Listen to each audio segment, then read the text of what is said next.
folks, Gareth here from Mobile Tech Addicts, tracyandmatt.co.uk and for unboxings.com, and I have this to unbox. Well, I say unbox, I have to correct that slightly because it's already been unboxed by some gentlemen at security at Heathrow Airport. They've taken it apart to swab it, or whatever it is they do when they wipe stuff over the top of it, but this is a new product, and I'm guessing from the description you know that it's an HP Chromebook 14, a 14-inch Chromebook, and this is in a rather nice reddish kind of colour. Initially I thought it was pink when I first saw it, but it's not. It's a reddish colour. So we slipped that out of the box, but what else is in the box? Well, over the side here we have a UK power plug. It's a fairly standard power plug that for laptops. And further on down here we have a bit of cardboard that actually comes out. We have this power adapter. Hopefully not quite as faulty as the previous HP power adapters on the 11. Little proprietary connector there, I think, or perhaps maybe it's not. Maybe it's a standard one, 9 volt or so. I don't know. It doesn't actually say. Okay, so that's the power adapter. Also in here we have a piece of paper, which is a return slip, an agreement. We have a that's quite handy. This, which means this is the HSDPA version. We have a data pass thing here for no Wi-Fi, no problem. You have HP data pass, which is obviously another word for 3G modem inside it. Okay, that's pretty much everything in the box. Seems to be one down there that says warranty on it, so I'll bore you with that. So this is the HP Chromebook 14. It's been out a little while. We had the previous one sent to us by accident just before Christmas there, and I've been looking to get my hands on this for quite some time. It's a heavy beast.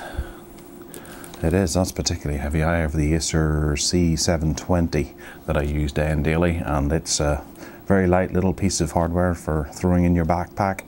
This, that's going to take some getting used to. It's a nice sort of rubbery texture to it. Yeah, it's actually quite, it feels quite nice. I'm not entirely enthusiastic about the colour. It's a wee bit garish, I suppose would be one of the best ways.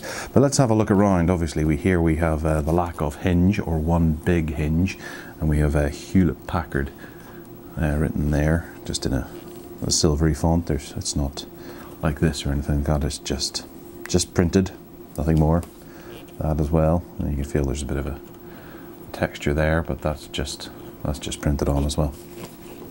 Down this side we have, there's the SIM card slot. It's a full SIM card slot. The one that came with it here is a micro SIM, so that takes a SIM card plus an expander. Put that back in. That's a USB 2 from the looks of it. It's not blue, so it's a USB 2. A full SD card slot. That's the power adapter there.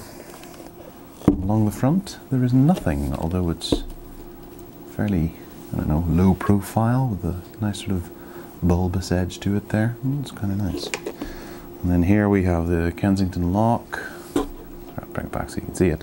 An HDMI, or micro or mini HDMI, isn't that? It's not micro. And then 2 more USBs and a microphone headphone jack as well. Fairly standard. And there's no USB 3 on this, which is a bit of a step down from what I'm used to with that Acer. And then we have that obviously on the front. And then on the back we have not speaker grills, but fan grills. Those are little rubber stoppers, maybe over the top of some screws. And then we have some feet here. They're quite sturdy little feet. They're not going to leave a scratch, and they're raised up enough that there's enough air that gets under here for these fans. And then these are the speaker grills here. Obviously underneath seems to be the choice place for laptops, and it does my head in. I wish they'd start putting them round on the front. But that's just me. Okay, so opening it up, we have the full Apple, oh no, sorry, not an Apple. We have a full chiclet style keyboard here, which, oh, and we're booted up already because I opened it. There's obviously some battery power in here. Surprised Customs didn't have a go at that. We have one big touchpad here, and I'm led to believe that this is your touch area, or you can still touch that. Oh. There's a little bit of movement there in this. Oh, I don't know if I like that now. There's a, I don't know if you can hear that. There is movement in the pad, although it could just be me pushing the button. It just makes it feel like it's not quite stapled down. It's a big touchpad, really big. I've got big fingers, but that takes it. That's something else. There's plenty of space there for you to get lost. And if oh, you can't push down here, so half of the button or the pad is tilted with left and right there, and obviously this has the multi-touch thing going on with it. On the keyboard we've got cursor keys here, Control Alt Control Shift, no caps lock obviously, it's just a search there, Tab, Escape, forward and back buttons, reload, all very, very standard Chrome controls, and it's a nice spacious keyboard. It's quite a distance to travel from touchpad to keyboard, so I'm starting to notice with another laptop I have that does actually take some getting used to, because my little Acer has a touchpad about that size and the keyboard's here. You know, it's a very small distance to travel. So this is an Intel Inside 1.4 gigahertz Intel Celeron 2955U processor inside it, which should be good enough to run Chrome, I would imagine. That would likely have the Haswell technology. I think HP were one of the pioneers of the Haswell technology in Chromebooks early on. Now this is the big draw of this, is the big 14-inch display. This is an LED backlit 1366 by 768 inch display, well, pixel display. That's 14 inches across, obviously. Under this light it looks quite well. It seems quite bright, quite pleasing, I suppose. Yeah, it's not quite as wonderful as the HP 11, which has the IPS display or technology built into it, whereas this doesn't. There's the, I think it's a 1.3 megapixel camera on the top there. The various sensors to the side, light, and probably a microphone just to the left of the actual sensor. And of course, it runs Chrome, which is always getting better. It's getting better all the time. Okay, I'll just connect to a bit of Wi-Fi here. And we have connected to a bit of Wi-Fi here. And we'll hit continue. We accept all of Google's terms and conditions because there's nothing sinister there. And we'll log into my account. Okay, as we type out, I've actually noticed that everything's in lowercase, and I'm starting to think that's a bit weird.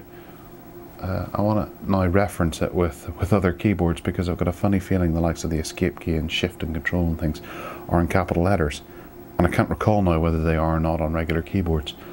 Even just down to the letters, are they lowercase or capital on every other keyboard in the world? I can't remember now, but these are all lowercase. That makes a difference. If not, just ignore that. So we can take the tour. There's a sheep, a handy sheep. Okay, so Chrome is ever evolving, and it's got a nice intro here to find out just what exactly Chrome can do for you. I'm going to skip it, and it installs all of my lovely extensions that I have on the Chrome browser on my desktop. So obviously the latest edition is one of the latest editions is the they don't seem to be working at the moment. Actually, the mouse isn't working in general. Doing 3 fingers down allows you to switch between tasks. You might have the file manager open, or Evernote or something, which is obviously open in the browser, or having a various different instances opened, and 3 fingers will allow you to flip between those like that. I'll open up the File Explorer and let you see.